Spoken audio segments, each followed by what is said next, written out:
Anda boleh bergaya ketika Anda sudah berdaya. Wow. Jangan sampai Anda kelebihan gaya sampai jadinya akhirnya tidak berdaya. Wah. Hai sahabat keuangan, hari ini Leo kedatangan seorang tamu yang super spesial ya. Nah, beliau adalah salah satu penulis dari buku Berawal dari Impian Berpijak pada Tekad. Dan beliau adalah profesional speaker, Sandra Arianti dari Bandung. Masih ingat ya, 4 prinsip di dalam perencanaan keuangan yang baik. Yang pertama, itu adalah jaga penghasilan. Yang kedua, kita adalah kelola pengeluaran. Yang ketiga, menegaskan mana kebutuhan dan keinginan. Yang keempat, disiplin kontrol diri. Nah, kebetulan si Sandra ya kemarin tulis di buku ini membahas tentang bagaimana cara tips dan clue untuk bisa menegaskan mana kebutuhan dan keinginan ya. Yes. Karena itu bisa mengakibatkan kebocoran di dalam keuangan kita kan ya. Benar banget. Oke, mari kita coba, mungkin si Sandra bisa memberikan tips ya buat kita semua. Oke, sahabat semua, saya diculik nih sama Leo. Tiba-tiba habis makan siang diajak untuk rekaman ya, untuk berbagi. Kapan lagi? Oke, sahabat. Berbicara mengenai tadi boncos keuangan ya, tentunya banyak dari sahabat semua yang pernah dalam hidupnya berpikir ketika mau tidur nih, aduh kok duit gua sekarang kesini ya? Atau menyesali sesuatu yang sudah dilakukan pada siang hari. Misalnya, kenapa ya tadi saya beli ini? Nah, hal-hal seperti itu pasti pernah dialamin sama sahabat semua nih. Nah, kenapa bisa sampai seperti itu? Karena tadi prinsip yang ketiga yang sempat Leo sampaikan, ada yang namanya penegasan antara kebutuhan dengan keinginan, ya. Nah, kita harus tahu benar nih Leo mengenai kebutuhan dan keinginan, dan kita harus sebagai seorang pribadi yang dewasa secara keuangan harus berani membuat garis tegas antara kebutuhan dengan keinginan. Oke. Nah, kita harus kembali ke yang namanya biaya hidup. Oh, oke. Biaya titik-titik hidup nih Leo. Iya. Kalau mau diisi titik-titik ini kira-kira isinya apa? Biaya Kira-kira titik-titik isinya hidup. apa ya? Biaya titik-titik hidup. Mungkin bisa biaya kebutuhan hidup. Benar? Bisa biaya gaya hidup. Benar. Oke. Jadi ada biaya kebutuhan hidup dan ada biaya gaya hidup. Nah, untuk menegaskan antara kebutuhan dengan keinginan, itu dimulainya dari sini. Ada kebutuhan hidup dan ada gaya hidup. Hal ini adalah dua hal yang berbeda. Kalau kebutuhan hidup, artinya sesuatu yang dibutuhkan, kalau kamu tidak memenuhinya, berarti kelangsungan hidup kamu akan terancam. Itu namanya kebutuhan hidup. Sementara gaya hidup adalah bagaimana cara kita memenuhi kebutuhan hidup ini. Kan banyak gayanya. Ada gaya yang ekonomis, ada gaya yang memang VIP misalnya. Nah, itu kan gaya hidup yang kita pilih. Ya kan? Tentunya gaya hidup ini harus disesuaikan dengan daya yang kita punya. Atau kemampuan seberapa besar sih penghasilan yang kita terima. Kalau zaman dulu mungkin Leo sempat inget ya, ketika kita belajar di sekolahan ada istilah yang namanya besar pasak daripada tihang. Oh iya, betul-betul. Ya kan? Besar pengeluaran daripada penghasilan. Nah, itu kan berarti sebetulnya ada sesuatu yang salah nih di sini. Kenapa bisa sampai besar pasak daripada tihang? Apakah benar bahwa kebutuhannya yang terlalu besar sehingga melampaui penghasilannya? Atau gara-gara gaya hidupnya yang salah pilih sehingga menjadikan pengeluarannya terlalu besar daripada penghasilannya? Ini yang harus kita cari tahu nih. Jadi kalau misalnya sahabat semua ingin mencoba untuk merevisi pengeluarannya atau merevisi kehidupan keuangannya, mungkin bisa dilihat dari sini awalnya. Ya kan? Sebetulnya kenapa sih saya selalu lebih besar pasak daripada tihang? Coba diseleksi dulu atau dikoreksi dulu nih, ya. Apa nih yang salah? Pengeluaran. Oke, kita cek pengeluarannya. Kenapa pengeluarannya bisa terlalu besar? Benarkah pengeluarannya itu semuanya untuk memenuhi kebutuhan?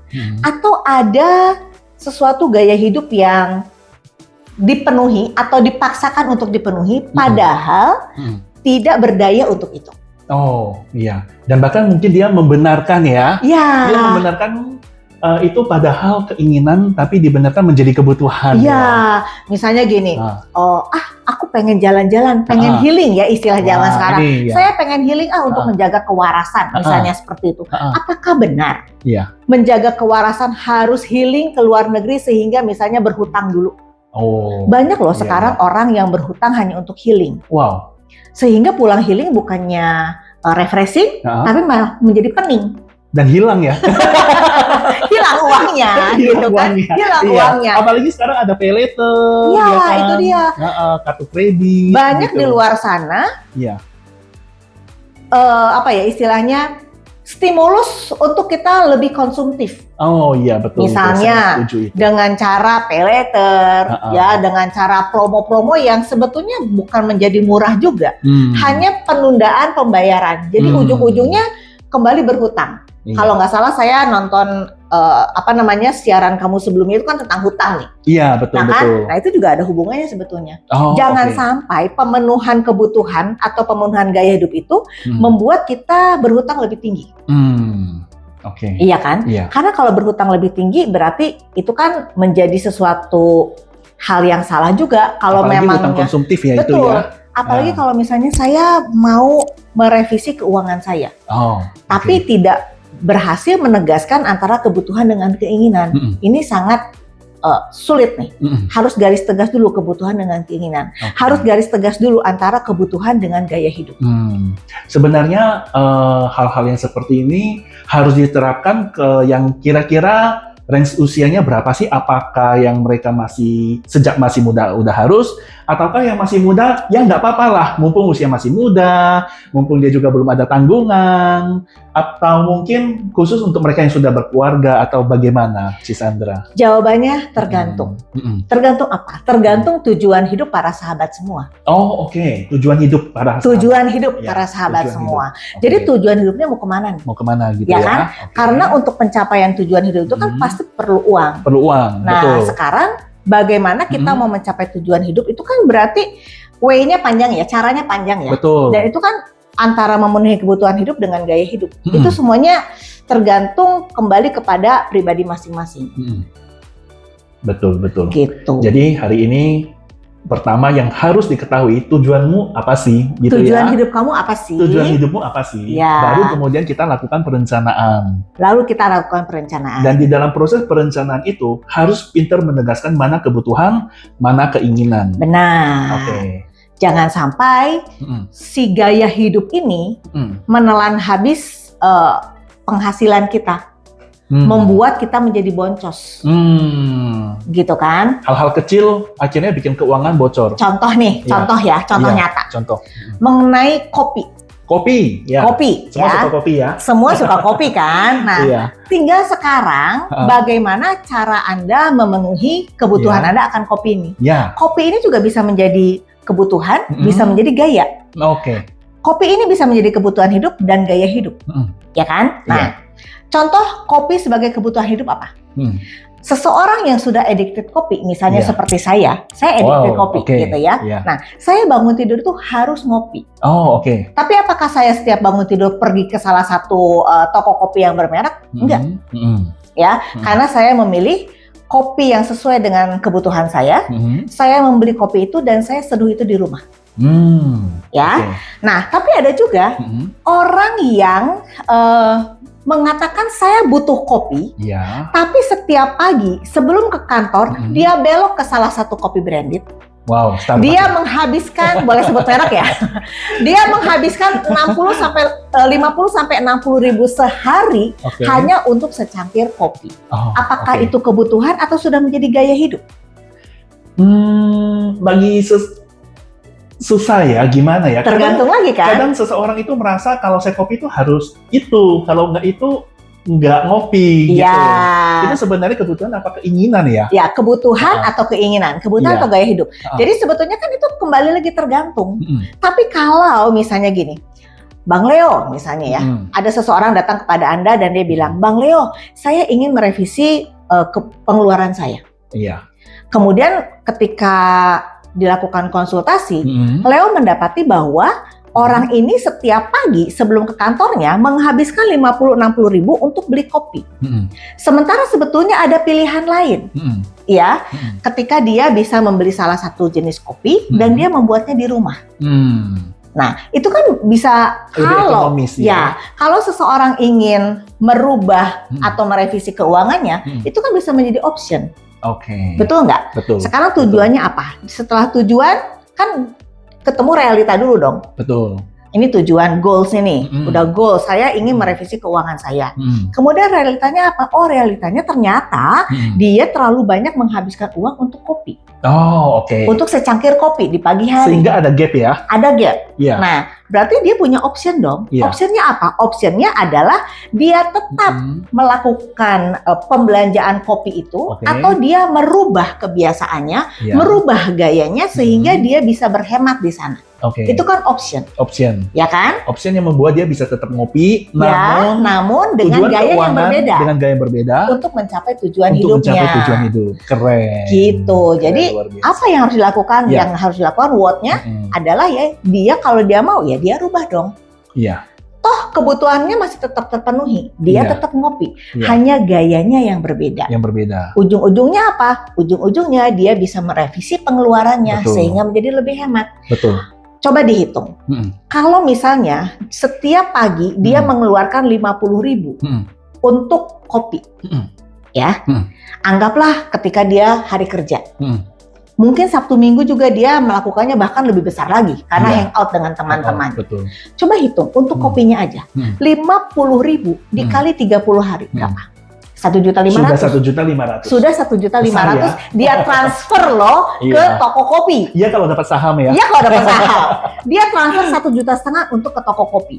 Sementara mungkin anggaplah kopi yang bagus, kopi yang mahal, kopi yang bagus itu 1/4 kilo itu 80 ribu. 1/4 kilo itu bisa 1 bulan loh kalau kita seduh sendiri di rumah. Hematnya luar biasa ya. 1.500.000 menjadi 80 ribu.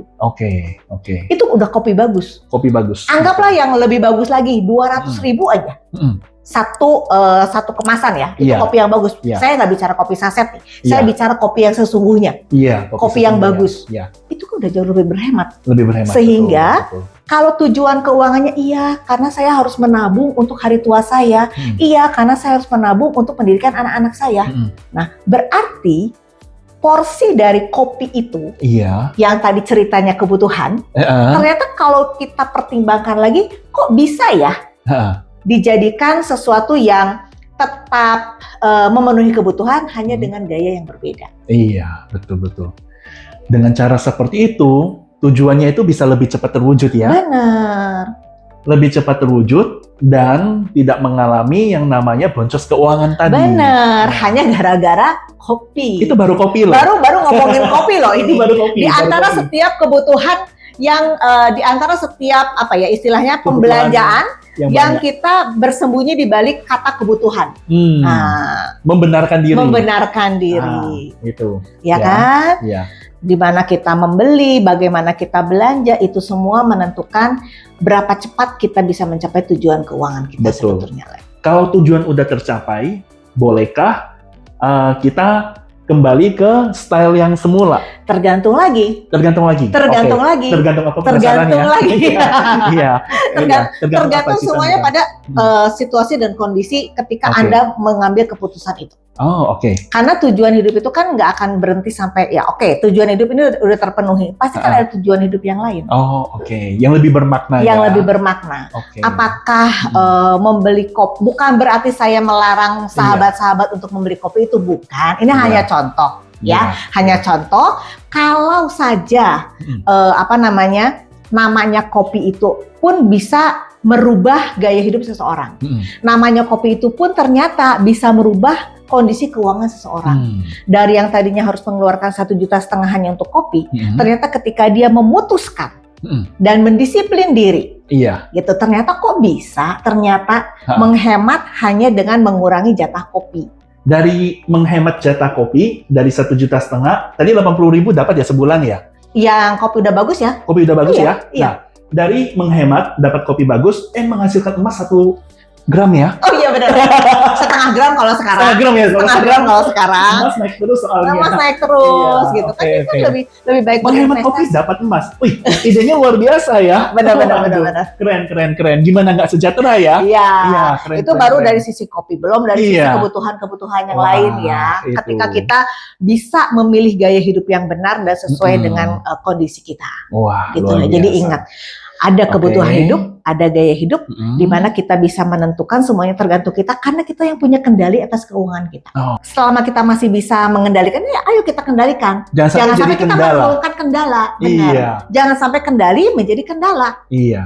Ngeri ya kalau kayak Ngeri gitu ya. kalau kayak gitu. Mumpung masih dalam kendali kita, ayo kita kendalikan. Betul. Uang itu adalah dalam kendali kita. Betul. Kita harus kendalikan. Dan seseorang itu punya batas usia produktif ya. Benar. Mumpung di usia produktif menghasilkan uang masuk, pinter-pinter lah kelola uang yang baik.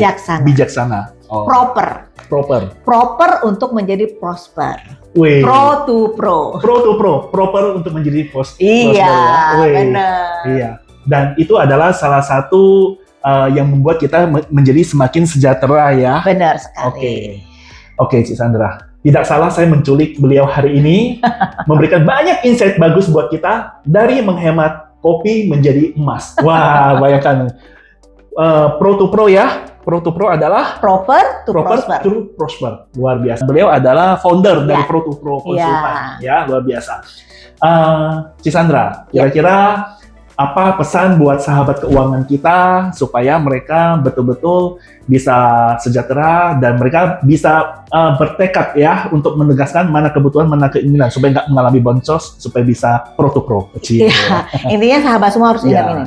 Anda boleh bergaya ketika Anda sudah berdaya. Wow. Jangan sampai Anda kelebihan gaya sampai jadinya akhirnya tidak berdaya. Wah, itu ya. Kuncinya di situ ya. Kuncinya di situ. Luar biasa. Hari ini kita mendapat pelajaran menarik dan coba diterapkan ya dalam kehidupannya ya. Dalam kehidupan Diterapkan. kita terapkan. Kalau misalkan suatu hari sahabat sekalian berhasil menghemat dari kopi dan mendapatkan emas, jangan lupa kontak kita ya. Karena kami berhasil loh, tambah kaya loh gitu Iya, ya. benar sekali. Oke. Kan belanja tapi sejahtera kan? Belanja tapi sejahtera. Iya, belanjanya kemana dulu nih? Iya, tetap belanja, Tetap belanja, namun sejahtera. namun sejahtera. Keren. Oke, thank you sahabat keuangan sekalian. Demikian video kita pada hari ini. Semoga semuanya semakin mampu menegaskan mana kebutuhan, mana keinginan. Berdaya terlebih dahulu, baru bergaya. Ya. Ya kan? Oke, kita nantikan video menarik kita di video yang berikutnya. Bye-bye.